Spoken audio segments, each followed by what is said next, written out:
Welcome back, Bears fans, to another episode of the Chicago Audible. I'm your host, Will DeWitt, and I hope that you and yours are staying safe and have yourself a rock-solid week.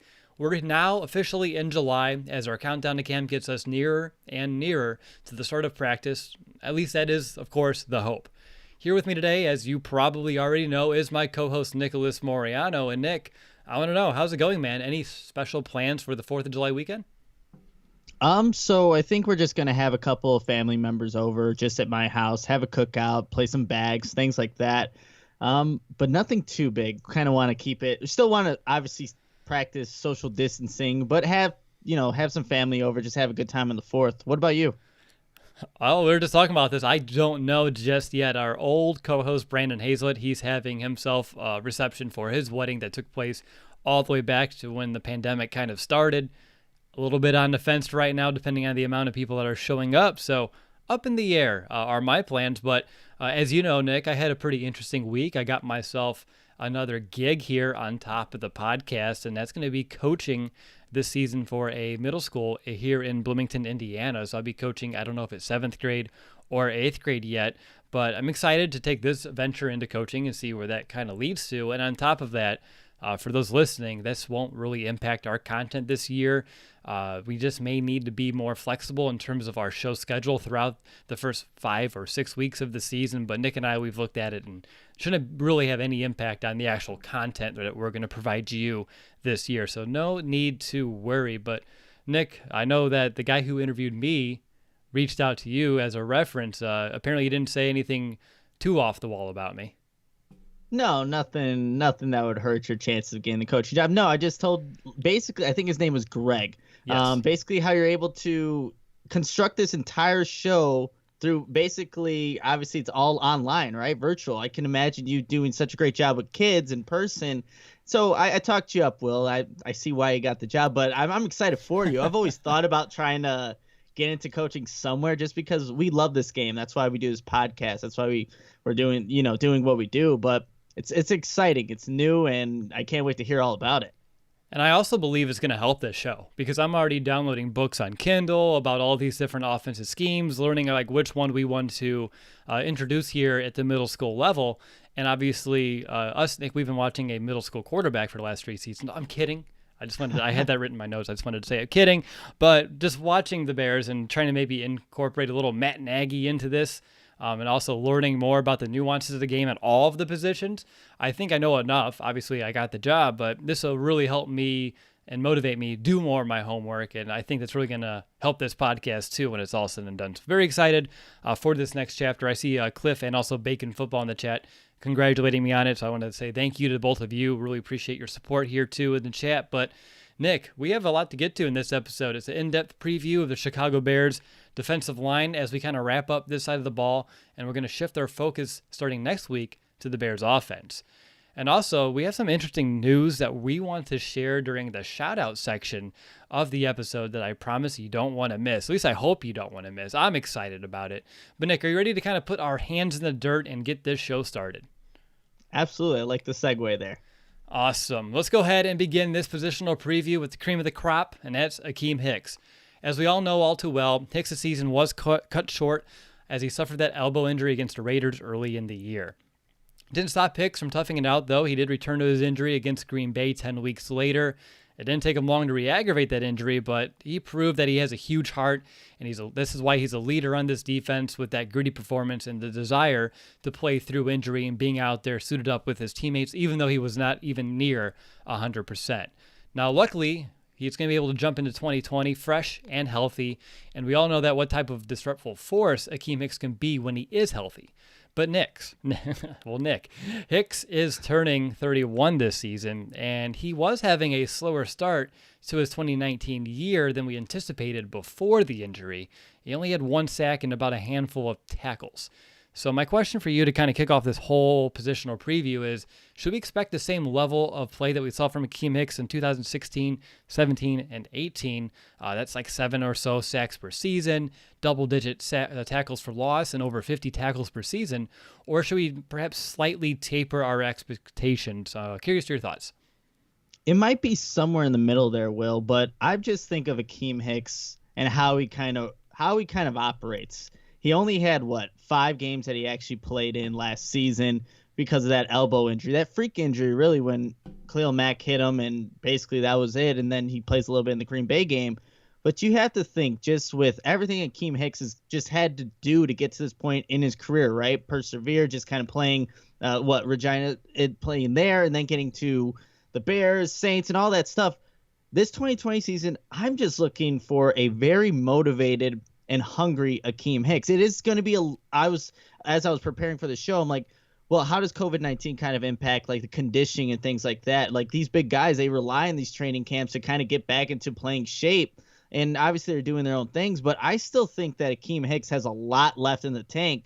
And just knowing that his 2019 season was cut short, I think he's just going to be extra motivated for 2020. Well, and I think just watching the tape, you still see a very productive player. And maybe he didn't have the stats through the first couple of games, but he's still impacting this Bears defense. When he's taking on double teams, look, he's never going to get stats for that, but he's able to do it without letting those offensive linemen get to their linebackers. And maybe Roquan Smith, Danny Trevathan, obviously they're going to benefit from that. So I'm not so concerned about how many sacks he gets or things like that, because there's so many little intangibles that defensive linemen do to where it benefits the entire defense, and maybe they just don't get the stat for it. But I'm not too concerned with Akiem Hicks, but like to answer your question, I think he's going to be somewhere in the middle there. Maybe not quite as good as that 2018 season, and obviously he's going to have a way better 2019 season because we expect him to be healthy for it. A 2020 season. Sorry, 2020. I know you want to forget this year's existing. I understand completely, but we have to move forward here. I know at times, Nick, I believe every Bears fan at one point or another took Akiem Hicks for granted, but he really is, as you mentioned, a phenomenal player. I love every season. I call him a two-way defender. He's someone that can not only be one of the better pass rushers at the position, which of course gets him all the glory, but he can also shut down the run as good as almost any other defensive lineman in the game. And I know last year, despite playing the limited time and through an injury, he still ended up as a top 15 run stopper. And Hicks does a tremendous job of anticipating what an offense is doing, how they're going to attack him, and really what the correct counter is. He plays with great strength, speed, and what really allows him to stand out is his ability to consistently win the leverage battle. He knows how to use his arms, his hands to shed blocks, and kind of keep that offensive lineman off balance. And it's really an art to watch. It's a beauty to watch, and it's someone I bet you as time goes, whenever his chapter here is done in Chicago for Hicks, it's going to be one that we look back on, and over time we're going to look at even more fondly than I think we do today. And of course, all of this goes up another notch just due to the true passion for the game that Akiem Hicks plays with. He's a leader. It's more than just a job to him. He plays to win. He plays for his teammates. He fights tooth and nail and to help this defense, and it's evident that he's passionate. A lot of fun to watch. But is there anything more about Hicks's game that you want to mention this year, Nick? We've discussed him a lot in the past, of course. Fans should know what kind of player we're getting out of him. But be honest, for just kind of prepping for this show and remembering what he can provide this team got me really excited. And hopefully we're reminding folks of what we were missing last year. Yeah, and I think one thing, I saw someone in the chat say, I want to hear about Bilal Nichols, and we'll definitely get to him, but he's already had a huge impact on what Bilal Nichols has been able to do, so far through his 2-year career in Chicago, now going on to his third year here. But I think that's also a huge benefit to Akiem Hicks because he studies the game so much. And if you guys haven't somehow seen the NFL Game Pass film session where Akiem Hicks is running it, go ahead and watch that. I think it's still free up until the end of this month. But Akiem Hicks dives deep into all the little things that defensive linemen do, and you see a lot of those things that he talks about in Bilal Nichols' game. We'll definitely talk to him later about him, but I think that's another benefit that Akiem Hicks brings to his team. One final thing on Hicks, and I'm just curious to your thoughts because I was trying to figure it out myself. Obviously, this defense is stacked. We've talked about it for the better part of this last month. And we know Akiem Hicks is important, but where would you place him, like in the importance scale on this defense? Like out of the most important players that you do not want to be without, where would he fit? I had a really tough time figuring that out throughout my couple of days here prepping for this show. So I'm sure with you getting this thrown at you right here on the spot during our live recording, you're going to have all the answers. Yeah, I'm going to have all the answers. I think it's got to be 3 or 4. So you go, I'm going to obviously say Khalil Mack's the most important. I'll give it to Robert Quinn as number 2, but it's either between Akiem Hicks and maybe, oh man, it could be Eddie Jackson, it could be Kyle Fuller. Like that's how. Don't forget about the lack of important. depth and the inside linebacker too this year. That's what makes it real difficult. Yeah, but Akiem Hicks is up there. You take him out of the equation, now you can allow those offensive linemen to maybe apply double teams to either side with Quinn or Mack. So if you have Akiem Hicks there, you can't block all 3 of those guys, and that's just going to make the job so much easier for the rest of this Bears defense. But he's up there, Will. He definitely is. I mean, I almost would say top 3 somewhere, just because we saw the whole pass rush just get destroyed without him. I mean, it was gone from the edges, from the interior. They just were not getting to the quarterback nearly to the same degree that they were in 2018. As soon as Hicks went down, I mean, it just almost was like cease fire, and that kind of had a ripple effect on the whole defense. But again, the other factors like lack of depth inside, the secondary as well, not knowing how some of these pieces will fit, it's murky how you want to kind of rank people. And that's why, I don't usually do that in this show, but knowing Akiem Hicks and how important he is, it's interesting to kind of weigh some of those options and debate where he may end up falling there. Anything else on Akiem Hicks before we move on to our next player? I'm just excited to watch him in 2020. He's going to, like I said, be hungry for this season. All right, hopefully there's a big plate ahead in store from him that satisfies his hunger. But let's go ahead and slide inside to our A-gap defender, and that's nose tackle Eddie Goldman. Goldman, he's been a consistent piece right in the heart of this defense for the last 3 seasons. I know early on in his career, Nick, you and I in this podcast, we always said as long as he can stay healthy, and that was the bigger talking points in the offseason. But throughout his last 46 games, Goldman has only missed 2. He's entering his 3rd year of his 4-year deal that he signed back in 2018. And last year, just looking at the stat sheet, it didn't look too great.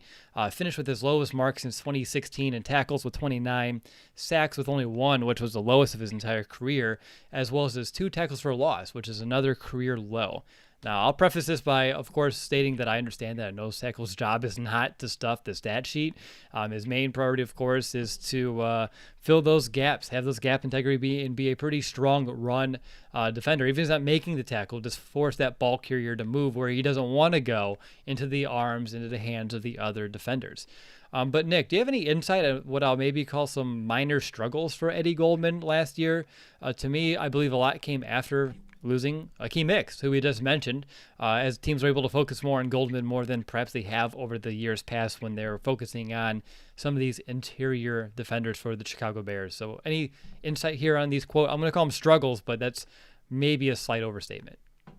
Yeah, I think just when I was watching Eddie Goldman's film, what you were saying, Will, he does a really good job of taking out double teams, filling in gaps, not letting those linemen get to the second level, the linebackers there. But at times I just saw him lose his balance. I mean, he is 6'4", 320, but sometimes when he's head up in a zero technique on the center and needs to shift over to maybe the right guard or left guard, you could see a little bit of sloppy footwork at times. It's not something that's consistent in his game, but I saw him on the ground a little bit too much for my liking. And obviously when you're on the ground, you're not taking up you're taking up space, but it's a smaller space, right? Because now you're on the ground, not filling that gap. So I would like to see Eddie Goldman kind of fix that up a little bit. But there are also at times where, and I wrote here in my notes, he's just sneaky quick, being that 6'3", 6'4", 320.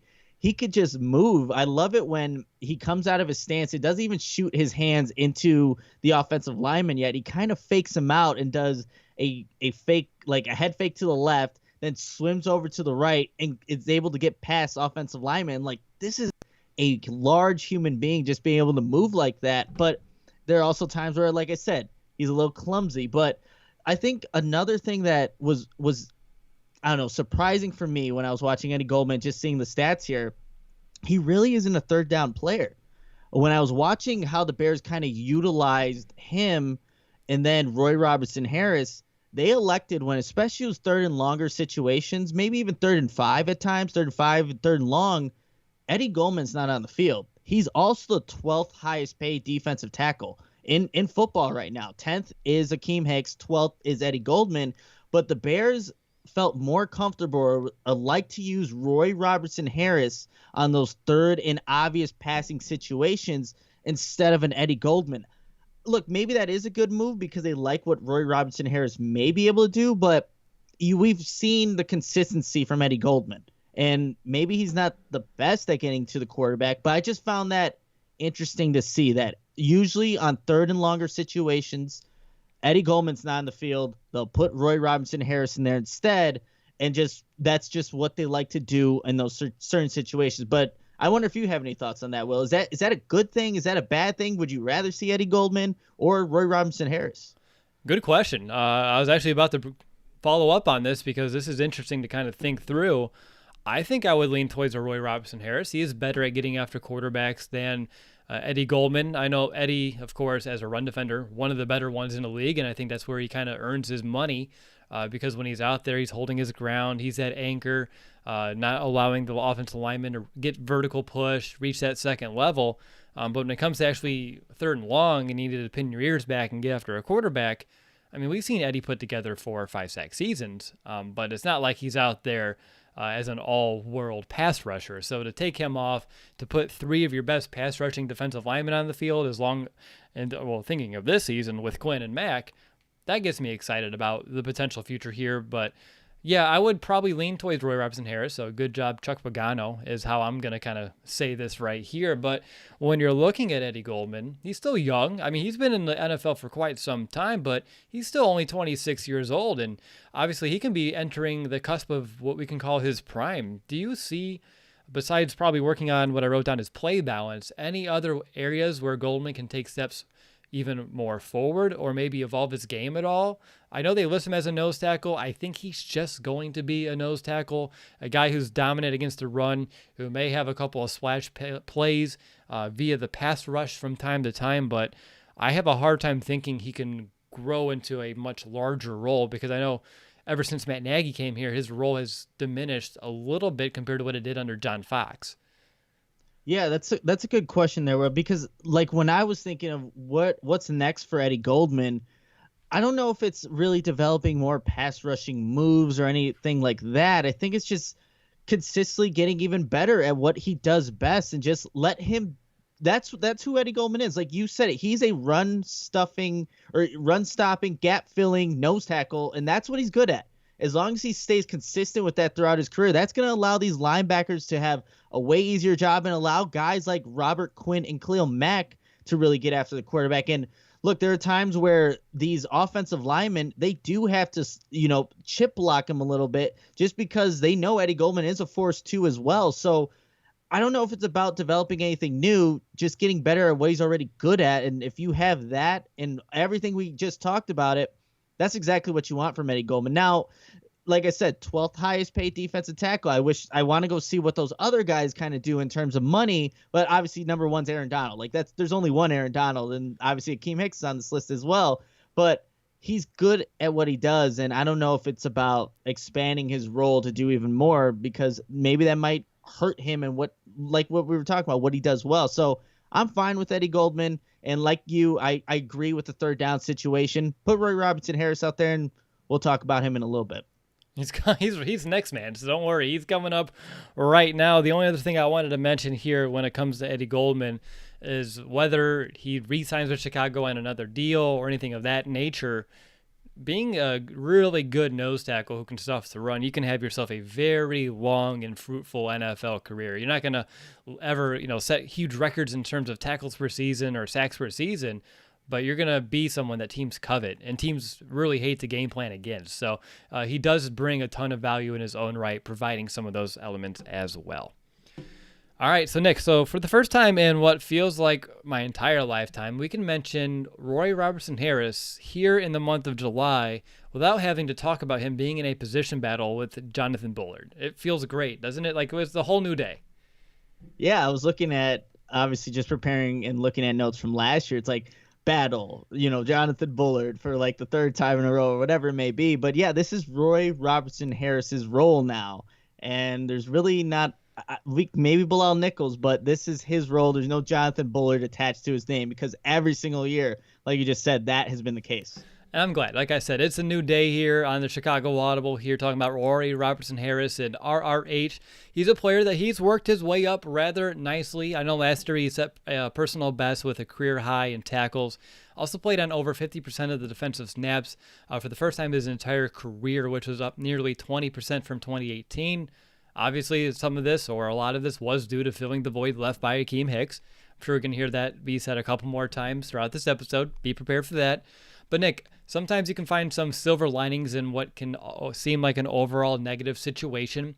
And I can't help but think that the extended playing time and the extended amount of looks that Roy Robertson-Harris received last season due to Hicks's injury can end up being one of those. But I'm curious of your thoughts. What do you think? Do you believe that Roy Robertson-Harris learned a lot last season and could perhaps become more impactful within a more, what I would call a typical role that we would envision out of him?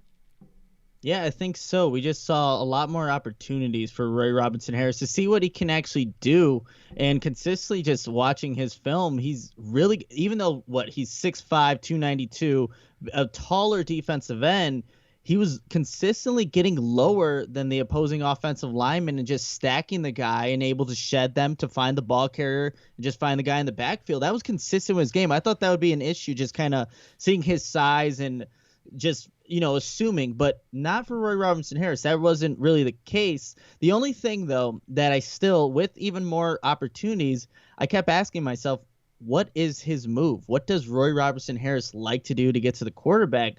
And if he's not beating you off the line of scrimmage and using his length, that's the big thing with Roy Robertson-Harris, is his length to his advantage. I don't know what his second move or his counter move really is. And I still think, obviously, he's gone through a transition. You talked about the work he's had to do to get here. He's still probably trying to figure that out. But I think for Roy Robertson-Harris, those opportunities when Akiem Hicks went down, because he was playing that right defense or the left defensive end, that's exactly what you want to see from a guy that's been consistently battling to be in this position in the first place. Exactly. I think we talked about that last year too, right? Because last year he was entering the second year after the position switch and wondering, is he going to become more natural at the position? Can he add supplemental pass rush moves to disengage from blockers and get after quarterbacks? And it sounds like after you were reviewing his 2020, you're still having a hard time seeing that, which does lead to my next question. We're now 3 years away. Do you think that he has the potential for that light switch to kind of turn on and really play to a higher level and become more of a natural defensive end? Because I know he was a stand-up guy, but now being 3 years away, it needs to become second nature. I think we saw glimpses of it last year, but what's your confidence that it can become a consistent part of his game overall? Well, just like I said, like the consistency was he was able to get underneath these offensive linemen's pads and shed the blocks. So that's a great thing for a defensive end. The only thing is, like, what is, like I said, that signature move? And I think if you got to assume just having Khalil Mack, Robert Quinn, Akiem Hicks, these guys that can use a number of things, he's got to pick up on one of those at some point. And with the Bears utilizing him more on third down situations, he's going to have to develop something because they're choosing to put him out there, over other guys. He has to find something that works for him. But I do feel a lot more confident going into this season, 2020, than I ever have been with Roy Robertson-Harris. I think we've always talked about him winning the job at some point, and it finally has happened, right? So I do feel confident that he can develop over time, still develop to maybe find that move. But like I said, just watching tape, it just wasn't there. So we'll see what 2020 does with limited training camp, limited opportunities again. But I think he has to do that because the Bears are kind of counting on him too. They signed that free agent tender. I think he's making $3.4 something million this season, 3.3 on a 1-year deal. So if he wants to stay in Chicago or if he wants to prove to another team, he has to make the most out of 2020. Yeah, because he's been going on these small 1-year deals off and on now just to, as an undrafted free agent. He proved it. He stuck around. And honestly, it's been a lot of fun watching him develop and watching his growth and what he's been turning into. But this could be a good year for him. If he puts together a full, complete season with some bigger numbers, he can earn himself, unfortunately, he may not be here in Chicago, but he can earn himself a pretty decent payday coming here in 2021. On top of that, last season, you talked about he doesn't have that signature move, that secondary pass rush move. despite the fact he still led the team in total pressures created. And I know that's not with Akiem Hicks there for the whole season. This is only for defensive linemen people, so not outside linebackers, not Khalil Mack, but he did lead the positional group in total quarterback pressures created. And I know Nichols was hurt as well, and he's up next on our list, but that still gives me a sign of encouragement that if he is still a little raw, but he's still able to produce at that level, then if he can find some of those additional pieces of the puzzle that you're talking to, Nick, that can really be a sign of things to come if he can put it all together. Anything else on RRH before we move on to the next guy? Just one last thing. When you look at Roy Robertson-Harris and how this last season kind of played out for him, in week 1 against the Packers, he had 1 sack, 2 tackles for loss. Weeks 2 through 17, he had 1.5 sacks and then 1 tackle for loss. So it's about putting together a full season. Like you said it well, putting together a full season to see what Roy Robertson-Harris can do, because he had a very good game to start off 2019. And then you get the injuries, and now more is expected of him. Then it kind of trails off throughout the entire season. So I want to see 2020 if he consistently produce. He doesn't have to, obviously he's not going to get sacks every game or pressures or anything like that, but just be a little bit more consistent, spread out those stats, and hopefully accumulate more than what he did in 2019. And I think he's sneaky good against a run, too. I think that's an underrated part of his game, and I'm glad that it sticks under the radar. I know when we talk about him, and most people do, they talk about him getting after a passer, but he's up there in terms of Eddie Goldman and Akiem Hicks and the ability to make run stops without missing a lot of tackles. So another underrated element of his game that maybe I shouldn't have said it out loud, but that's okay. Moving on to our next player, the last player we need to get to here in our very first tier of defensive linemen, and I expect most of you already know who that is. Breach already alluded to it a second ago, and that's 30-year pro Bilal Nichols. And when you look at his 2019 season from an overhead view, you'll see that his numbers were down from his rookie season. Didn't register a single sack, only registered 1 tackle for a loss. Obviously, he suffered that injury that forced him to miss some time, and he had to deal with that throughout the year as well, which is acceptable. It happens. Still, for a former 5th-round pick who earned a starting job at the end of training camp last year, we need to see more out of Bilal Nichols here in year 3. So, Nick, what do you think's going to happen here? Will Nichols get over that sophomore slump that he kind of had to work through and get back to what we saw more of his rookie year heading into and get back in line to what we were anticipating his 2019 to look like? I think so. I mean, even though he did have a down year in terms of, all statistical categories, and obviously having broke his right hand and wearing like a club/brace on there, you still see the flashes that Bilal Nichols from year 1. Just his swim move, his hand club swipe, being able to identify what offensive linemen are doing and where the play's actually going. You still saw bits and pieces of that. Even in the first game back from injury against the Saints, I was watching his tape. I'm like, okay, he's in a 3-point stance. That right hand's in the dirt. He's still making plays, just being able to stack and shed against offensive linemen. And, just coming off an injury, I'm like, okay, this is probably not going to be the best game for Bilal Nichols, but he still showed you he still has all that. And I alluded to it earlier. A lot of that, I think, comes from just learning and playing under Akiem Hicks, because he does all those things I just mentioned really, really well. And as long as you have all these veteran type guys around him, I think he's just going to soak that up like a sponge. And I have a lot of confidence that Bilal Nichols can really be that player that we were anticipating for 2019. Hopefully no injuries or anything like that to set him back, but he's got all the intangibles. He's got the speed, power, and then just the moves already at such a young age, to where I am confident that Bilal Nichols can develop to be a good player for the Chicago Bears. Look, I wouldn't say he's good yet, but it's still a very small sample size, but he could definitely become that. I'm confident in that. Yeah, obviously a hand injury, Nick, those weigh more on defensive linemen in terms of how they have to approach it each and every down. And I think that's a big reason why we saw the dip even in the games that he was healthy.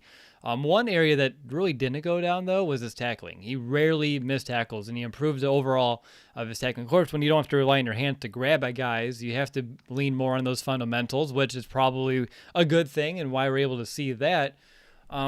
But Nick, I'm curious to your thoughts on how much that hand hindered his pass rush, because remember his rookie year, top 30 in the NFL with productivity and consistency getting after the passer of all defensive linemen.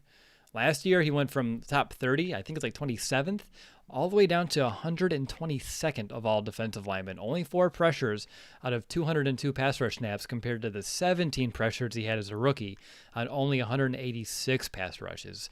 Is that all in the hand, or are you going to put a lot of blame towards the hand? If you want to use the easy answer and blame the injury, I'm not going to stop you on this one. You know what? I don't even think it was really much of, honestly, it's Bilal Nichols' hand. I think Akiem Hicks isn't there. There's a lot less pressure on a Bilal Nichols when Akiem Hicks is, playing the D end and he's on the opposite side. It's like, okay, we'll see what this in 2018. We'll see what the rookie can do. If he could beat a guy one-on-one, great. But I think just the presence of Akiem Hicks was huge. Not having him on the field was huge for the Bears. It impacted all levels. So yes, he was still not maybe capable of doing everything he could have done with a healthy, right hand. But I think Akiem Hicks was a bigger impact here. Offensive linemen can now focus on, these players a little bit more. And when you don't have him there, it's going to impact everybody. So I'm not even going to blame it on the hand so much. I'm going to blame Akiem Hicks. You got injured and this impacted the defense, but a healthy defense, I think you see a Bilal Nichols take those steps that we were all anticipating for 2019. I like it. I like it a lot. I think it was just a perfect storm for Nichols to have regression when really it was the last thing that we expected coming out of him. And obviously he had to be put together a very good training camp last year, ended the preseason, or got through most of the preseason, ended up being named the starter. So Nick, for 2020, do you think he enters training camp preseason as, quote, that opposite starter from Akiem Hicks? Or do you think they open things up and allow Roy Robertson-Harris to have another competition under his belt? Obviously, he's prone to having those. On top of that, do you think it's even important here who's the starter and who's not? I think their snap counts are going to be more or less the same. It's just a matter of who gets the starting designation.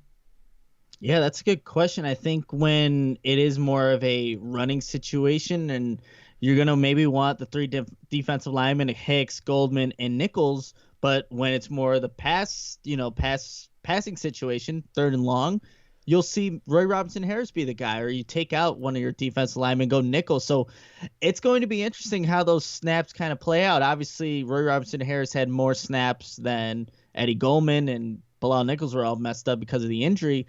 It's going to be, like you said, it's going to be close for this upcoming season. All right, so with that, we're going to wrap up the very first tier of defensive linemen, which means we have 2 more to go. But before we get to those, Nick, it's time to do some shout-outs. And before we get to some of these donation shout-outs, which I'm not going to say they're not nearly as important because they are so important to both you and I, and we are so appreciative for them.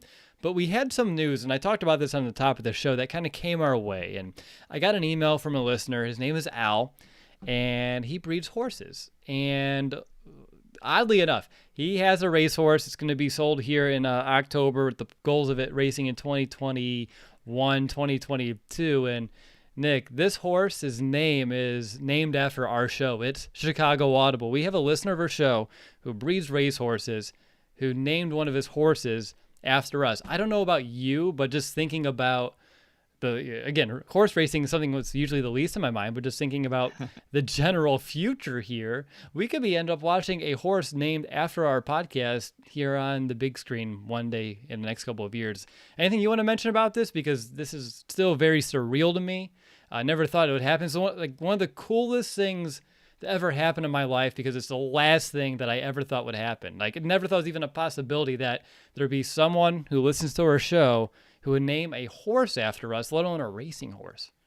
Yeah, I know. When you told me, you first told me I have to call you. I'm like, uh-oh, is this good news, bad news? And I was at the gym playing basketball, and I call you, and you tell me this. I'm like, no way. That is the coolest thing. And you sent me all the links. I showed my mom, my dad, told my girlfriend about it. There's a horse in Indiana, correct? I think it's, I was going to say docked, but that's a boat. See how much I don't know about horse racing. Stabled? Yes, stabled in Lexington, Kentucky. I believe it was conceived or inside of Indiana, so it's going to be sold in Indiana. I don't know the intricate details here in terms of how all of this works, but I know he's up for sale here in October, and I believe The figures are insane in horse breeding, looking at like its grandparents on each side. And I'm not asking for royalties or anything, but it's still really damn awesome, Nick. Yeah, it is. I mean, to think that maybe a couple years down the road, if I will be watching more horse races just in case now because of this news. If we see a horse Chicago Audible out there, I mean, of course we're going to be like, we'll have to jump on a phone call or something like, let's go, and just being really excited about this. But it was so cool that happened, that we have listeners and that they wanted to name a horse after this podcast. It's really cool. Now, thumbs up on the video if you're watching, or just let us know. Should Nick and I find a way to meet this horse? Because I feel like we have to. I feel like we have to meet this horse somehow and like chronicle its career and just keep tabs on it. So like every summer we give an update on, Little Chicago Audible. I know, Nick, you don't watch Parks and Rec, but I almost made like a spoof of Bye Bye Little Sebastian, but like Hi Chicago Audible. It's a song on the show about a little horse here in Indiana. So I thought it may have fit, but I didn't want to use the pipes here on the show. Oh man, I wish you did, but I like that idea. We have to meet the horse. We have to meet the horse at some point. I mean, it's got to happen. It's fate, but obviously this is still something that's so surreal. But Al, for Nick and myself, thank you so much for obviously being such a big fan of our show, to not only put our namesake on one of your racing horses, but to let us know. And again, I thought it was spam at first, but then I did some research. I'm like, nope, this is legit. And pause everything. But I believe Al was like a breeder of the year before a couple of times. So I think we're in some pretty good hands here, Nick. But we have some other shout outs to get to. And obviously they are equally as important, but someone name a pet after us or something, because we got to keep this train rolling. Nick, I'll start off with mine, and then I'll hand it over to you. So for Stefan Johansson, he sent some money in over from Copenhagen, Denmark, and he also mentioned that he is the president of the Danish branch of the Bears fan club, and that are a lot of other Danish fans that he knows of that love our show. So to Stefan and all of the fans over in Denmark, thank you so much for your donation, listening to our show all the way over there and finding it to be of value to you. I'm glad that we can make you feel closer to your Chicago Bears. It really is Nick's and I number one goal, and I'm glad that's coming through for you. So thank you so much. And then I have Christopher Woodley. He sent in his $5 donation. No location for Christopher, so wherever you are in the world, whether it's behind my house or in your house or somewhere, wherever that may be, thanks so much for your support over this week.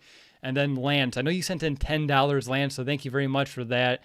Doubling down. You still get the one shout out, unfortunately for you, but hopefully it's well worth it. But Lance, thank you very much. Nick and I really do appreciate the time that you took to leave us a donation, and I know you meant put some really nice words in there too, so really appreciate that, Lance. But Nick, I know you have some over on your end that came through this week.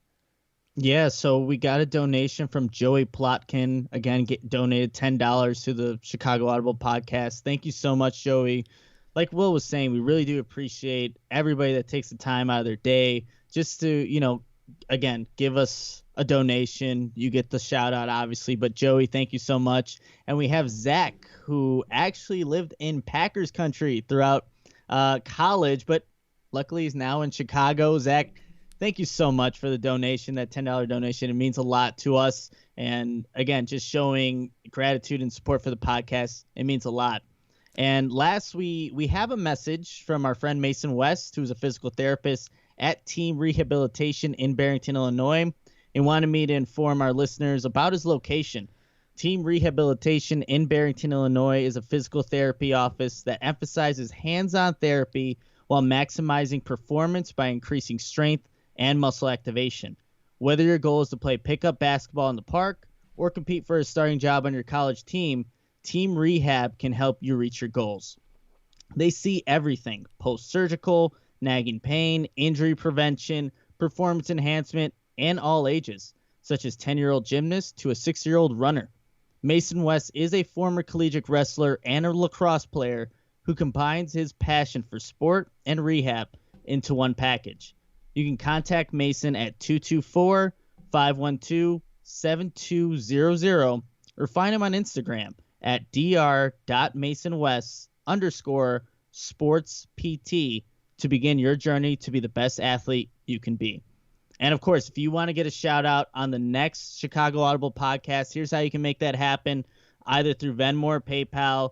We want you to give us your name and where you're from. I'll give you a shout out. On Venmo, you can look up the username The Chicago Audible. Should see my name, Nicholas Moriano, and the Chicago Audible logo. And then on PayPal, you can make the donation to chicagoaudible.com/PayPal. You have to maybe change the wording a little bit. Every week, we're like, we want you to give us, and I'm like, don't say your money, Nick. Like, we are appreciating these donations, but don't say your money. Then you don't. Then I'm like, oh, yeah, that's right. But I feel like that Michael Scott, like, grimace gif, you know, like, eh. Like, every time. I say name, though. Yeah, but you say, give us your name. Yeah, but you always pause. Like, we want you to give us, and then you pause. And then in that pause, my mind goes to the worst case scenario. But I say the right thing. That's all that counts. You do. Obviously, for those donating, we say this every week, but it does help offset some of these out-of-pocket costs. Hosting our website, hosting the software that we use to stream this thing live here on YouTube, Facebook, Twitter, Twitch. I think we still have -1 listeners over on Twitch. Nick does a heads up there. The audience is really growing, but obviously the most important part is the shout out, and then secondarily, you can help us offset some of these personal costs. And I know that Lee Davies, he was here in the YouTube chat, and we've mentioned him in the last couple of weeks, and he's like, hey, I sent something over a couple times, and Lee, I hope you heard your shout out, those, but just in case, another shout out for you, because we do appreciate your tremendous support that you've shown us over the last month. But all right, Nick, you ready to get back to defensive linemen? Because I'm itching to talk about some second tier guys. Let's do it. All right, so obviously as we reach the second tier, there are 3 players that are vying to be the key reserve guys on this team. The Bears are hoping that one of these guys can fill the void left by a Nick Williams, who did sign with Detroit this offseason. Nick Williams did lead the defensive lineman with the 6 sacks, so even though he was technically supposed to be a backup last year, he did step up in a big way, and I think all of these players should sound familiar to you. We have Abdullah Anderson, 2018 undrafted free agent out of Bucknell. Found his way into a few games last year, about 100 snaps on defense, able to register a sack as well as 4 tackles. Then you have John Jenkins. He's gone around the league over his last 4 seasons, including a stop in Chicago back in 2017. In that season, he appeared on about 10% of defensive snaps and had about 8 tackles. Last year, he played defensive end for the Dolphins, had his largest role on a team since I think he was a Saint in 2015, finished the year with 34 tackles, 2 for a loss, and 1 sack.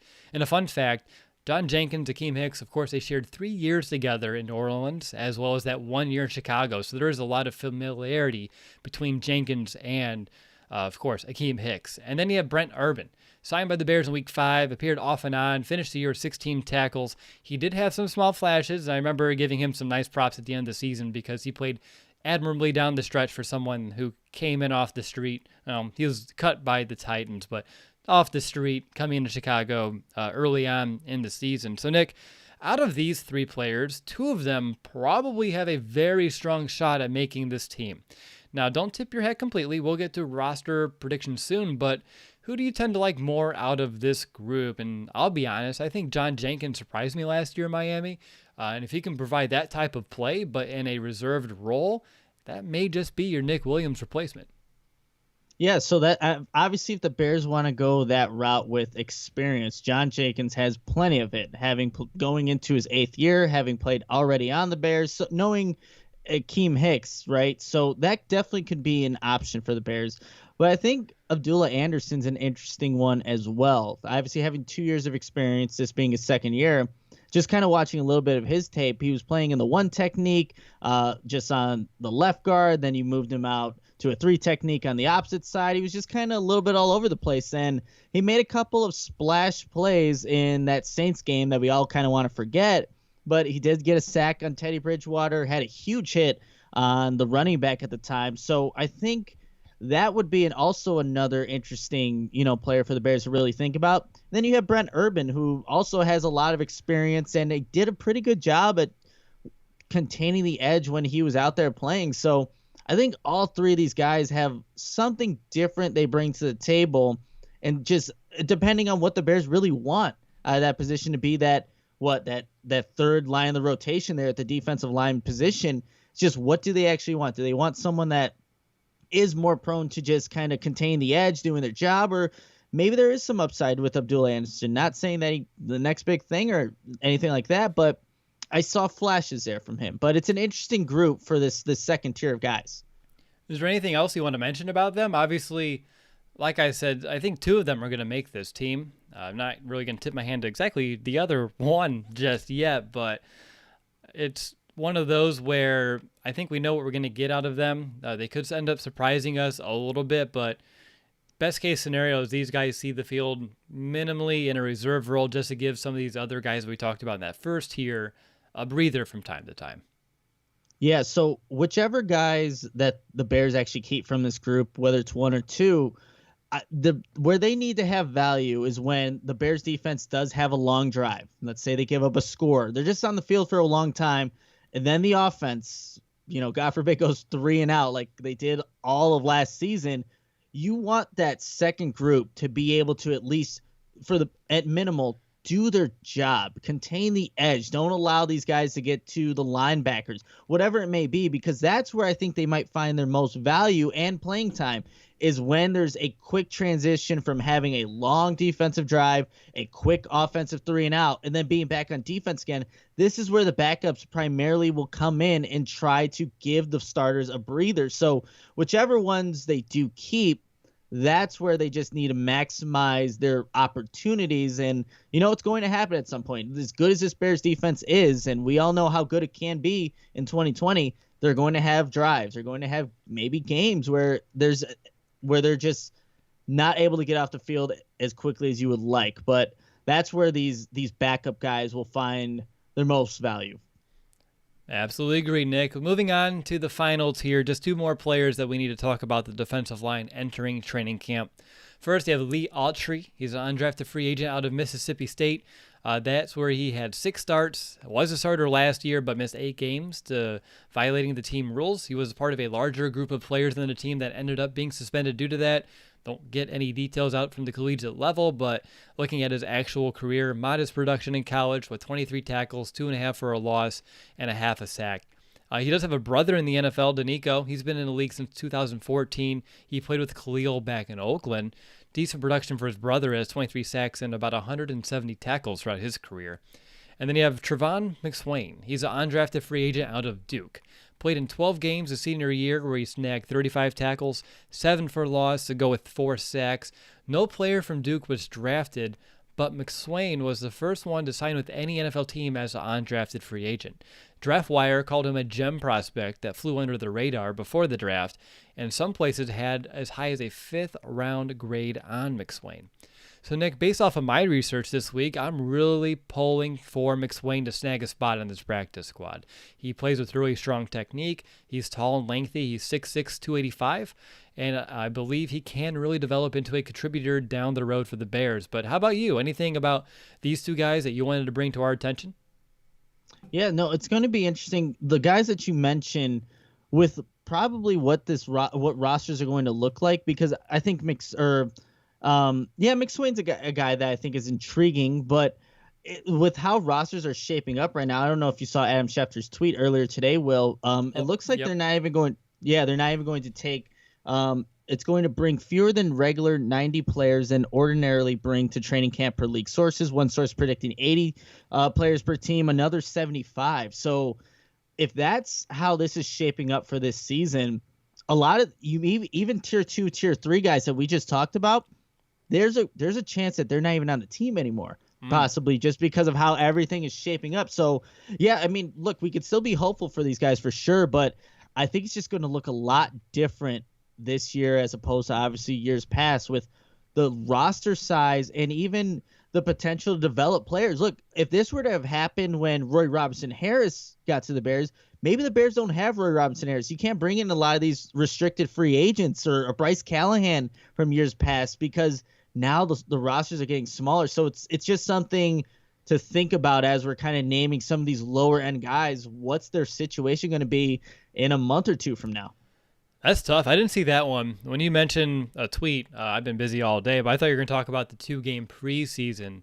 That's the other big news, but I didn't hear about them capping and cutting down the amount of people who are entering camp. So that's That's news to me right here on the fly, and that's tough. Like you said, that's going to impact these guys' lives and their chances of making NFL rosters, and you have to make some really tough decisions really fast if you're any ball club, but specifically here for this show, the Bears, on which one of these undrafted free agents do you bring, or guys that you signed on those 1-year prove-it deals. Like, are they someone that you're that confident in as well? So I know 10 may not seem like a lot, but that's a lot to cut from the very bottom to take away from those third-string reps, and cutting down to the 2 preseason games too. You want to get your starters warmed up, ready, and how do you balance that with actually evaluating your depth and making appropriate, personnel decisions that are going to impact your team for the foreseeable future? I mean, you can, like you said, you can end up cutting a Roy Robertson-Harris without even giving him a chance, and you can go somewhere else and really catch on and kick yourself in the ass for it, but you don't have a lot of options at this point. Yeah, it's going to be interesting because even like we'll probably talk about it with two fewer preseason games. I'll mention here like the quarterback competition that's going to obviously be impacted. So a lot of things are still in the works, and obviously training camp's supposed to start in 2 weeks or whatever it's supposed to be. We'll see how that all shapes out. 3. Don't say 2. We have a lot of podcasts to squeeze into 2 weeks if that's the case. Sure. We have a whole offense to talk about. But all right, time for our roster projection before we get into some over-unders, true and false, and bold predictions. So who do you think is going to make this team? I don't think it's they're going to be that tough of a decision or that tough of a projection compared to maybe some of the other positions we've done so far. This one felt, to me, pretty cut and dry, but there are a couple ways you can fill in the back end of this roster, and of course, it depends on how many you're keeping. So what's your defensive line roster projection? So I have 5 making it, and I think that's going to be one less than you have, Will, just predicting here. But I obviously have Akiem Hicks, Eddie Goldman, Roy Robertson-Harris, Bilal Nichols, and I have Abdullah Anderson rounding out as that 5th defensive lineman to complete this Bears roster. I just see that the Bears play so much nickel, and I think that's what's going to be the case with Robert Quinn being here, that maybe just don't even need as many defensive linemen. Obviously, they had injuries last season, but I think if they've had 5, in 2018 they had 5, last season they had 6, I think they go back down to 5, and Abdullah Anderson makes his way onto this roster. Okay, I like that one a lot. I have 6, and again, I know at the end of these training camp previews, we're going to really have to see what we did and find out who we need to cut, but I'm taking the 6. I'm keeping your 5, and I'm going to add John Jenkins. Again, he had some decent production for Miami last year, and I think if he can just be that good backup who, can go out there and provide that depth without having it's going to be a drop-off, a huge drop-off or a substantial drop-off in play, then that's really going to help this team. And I think Anderson provides that as well, hence why I have him making it too. And I already put down McSwain on the practice squad. Really, really intrigued watching his film from his time in Duke, what he brings to the table, and I really do think he is I'm not going to say a diamond in the rough yet because that's a little zealous, but has the potential to be something more, like one of those other undrafted free agents. Maybe the next Roy Robertson-Harris. Maybe a little bit more, but really like what he brings to the table. All right, Nick, to begin our over-under, I have one for Akiem Hicks. I'm setting the over-under at 7.5 sacks for Akiem Hicks. I only had the one last year. 7.5 is the exact number he had in 2018. So over or under that 2018 mark? I'm going to go over. I had him at 8 sacks. He's definitely capable of it. And if he remains healthy, Akiem Hicks has everything, like I said, left in the tank to become still a great player in this league. He's always underappreciated, and I think Akiem Hicks will have a big year if he just remains healthy. And other than that freak injury, Will, he has. You're right. Very much so. For me, I'm going to go under at 7.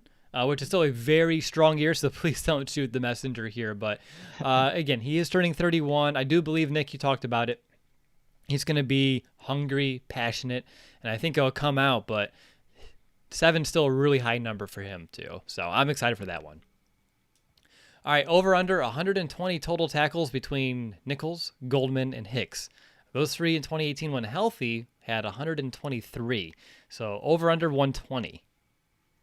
Ooh, that's a good one. I'm going to go under 123 and say it's about 118, somewhere around there. Not to say that they're not doing their job or anything like that, but these linebackers are the ones that are supposed to be making a lot of these tackles, and I think they will be in 2020. All right, I have an over. I'm going at a whopping 125 over the 123. Ooh. So can't wait to be right on that one. How about over under 3 forced fumbles from the defensive line? They had 0 last year as a unit. They had 5 as a unit in 2018. So I'm setting it at a modest 3. Are you going to take the over or are you going to take the under? I'm going to take the over. I will go with 4 forced fumbles, by 1 for each of the guys, basically. So Akiem Hicks, Eddie Goldman, Bilal Nichols, and Roy Robertson-Harris will each get 1.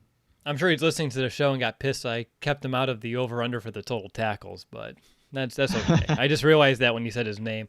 So for me, I'm going to go over, and I have 4 in my notes, so I'm going to stick with it. So I'm taking 4 too, Nick. Over under 45% of the defensive snaps for Bilal Nichols.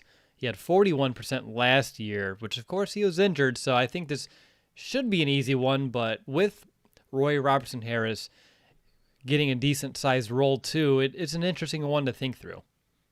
Yeah, and he played a lot in Akiem Hicks' position too when obviously he was out, so I think he'll be a little bit lower than 45, and he'll grow into that role. He really will, so maybe around 40 to 42. So you're still getting enough of Bilal Nichols, but you're obviously fans are going to be wanting to see more from him. But you have a lot of capable guys on that defensive line. And you keep everyone fresh when you keep their snap counts a little lower. So I get that. Unfortunately, I'm taking the over, though, at 47%.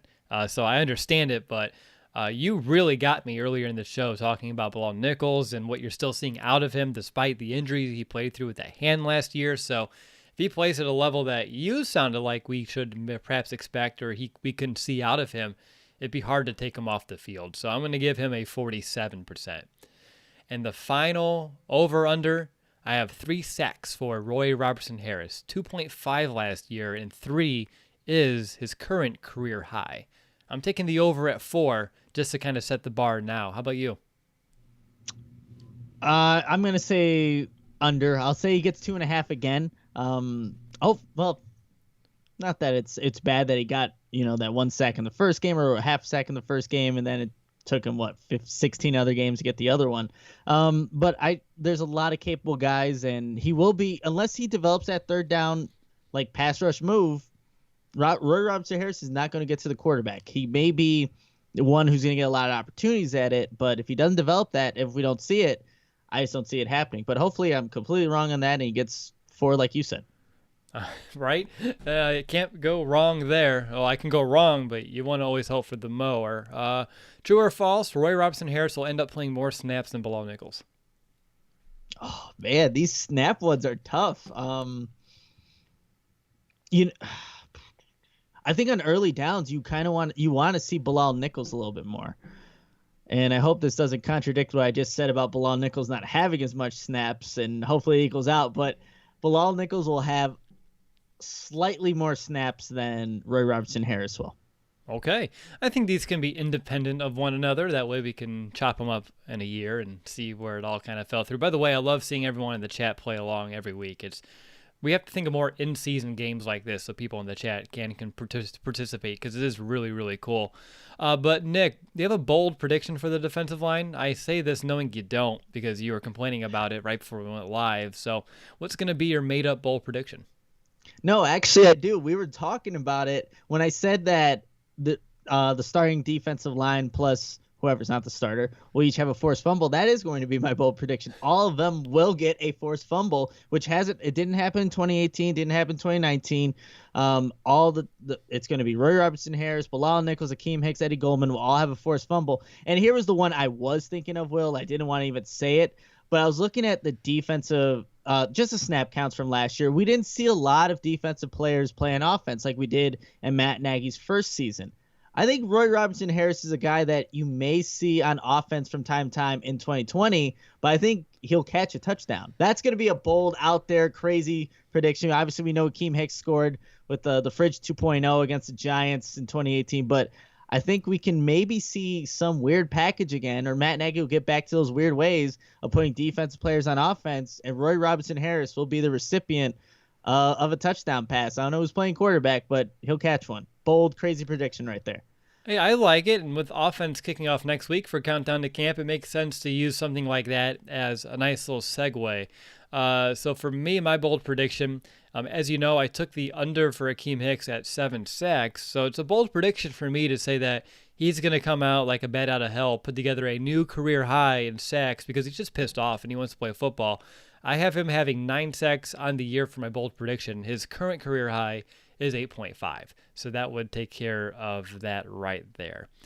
And I have a new one. Actually, it's an old one, but it's a new one. I'm going to reintroduce it this year. Who's going to be your X factor for the defensive line? I think we know it's Hicks. That's what we said last year. It's Akiem Hicks, and his ability to be out there and be the leader.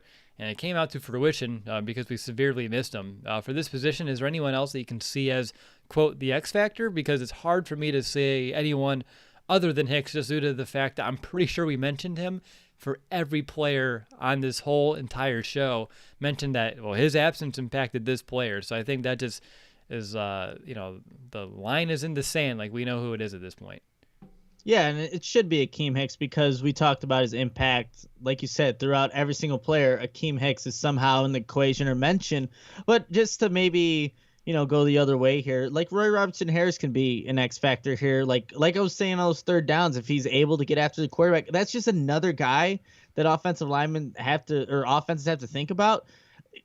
God bless to you and trying to block everybody that's on this defense. But if Roy Robertson-Harris can be a force, someone that can just help out Robert Quinn, even if it's on like a simple stunt or something where he has to take out his guy to free somebody up, that's valuable in itself as well. But yeah, it really is just Akiem Hicks, and because he impacts every level of defense and makes all those defensive linemen better.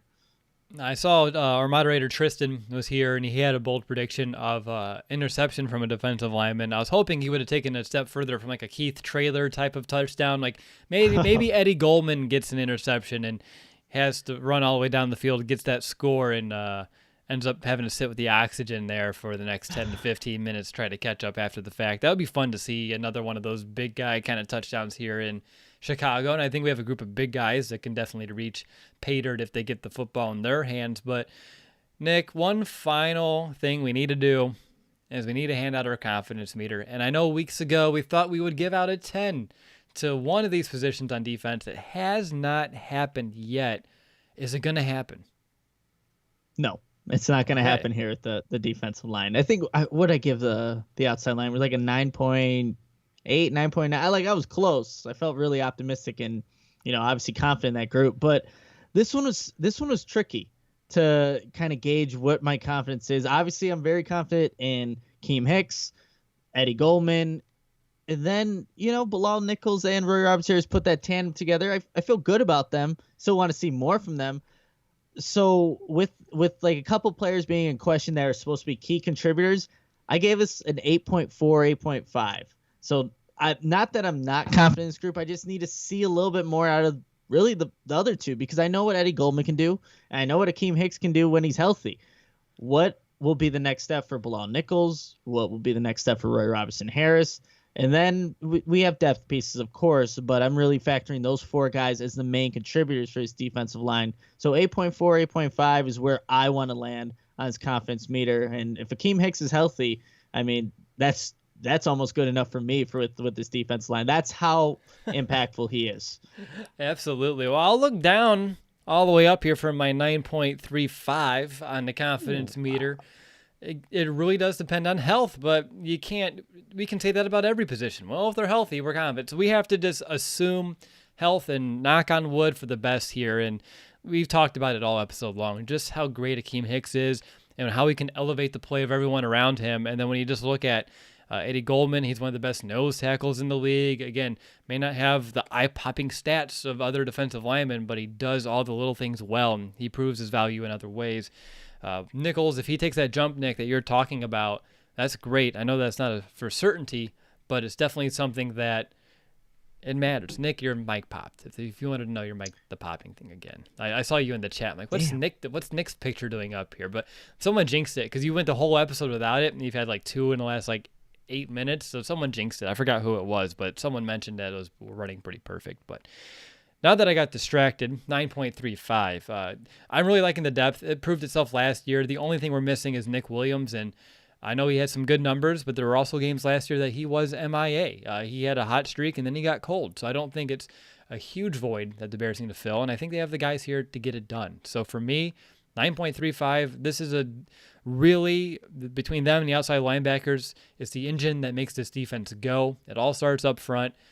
As Brandon would say, way back in our day, games are won and lost in the trenches, and I believe a lot of the Bears' wins coming up here will be due to this defensive line playing to the high degree that we all expect that they can and they will do. So for me, 9.35, going to hold them up to a very high standard, but it's one that they deserved, and I think they've earned, because even though last year everyone had a dip, still a top 10 defense, Nick, and it all started up front.